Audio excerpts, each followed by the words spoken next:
As economic and capital market forecasters here at LPL Research, we regularly concern ourselves with issues that could create shocks to the global economic and capital market system. In this latest edition of LPL Street View, we'll take a quick look at two of those issues: current U.S. corporate credit levels and U.S. corporate cash flow. Both can offer some insight to the vulnerability in the system, especially as recession risks have ticked up of late.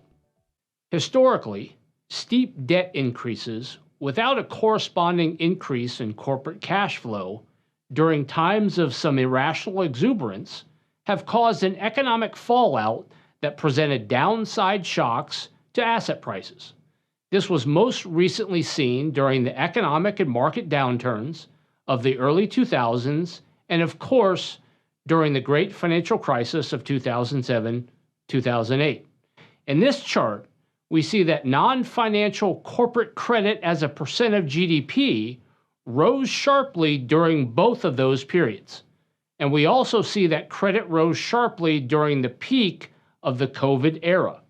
Thankfully, credit as a percent of GDP has come down a bit as post-COVID economies have normalized.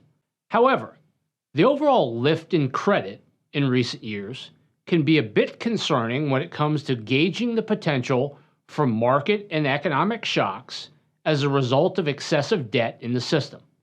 The good news, as this chart shows, is that corporate America's ability to generate cash to service that debt is in the best shape it has been in years.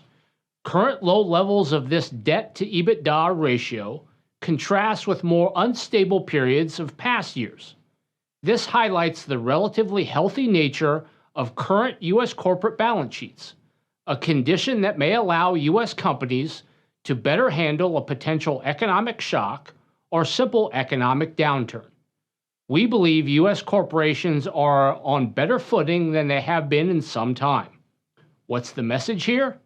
Well, while we are always cautious of rising debt levels in the economic system, this most recent lift in debt has occurred in conjunction with increasing levels of cash generation.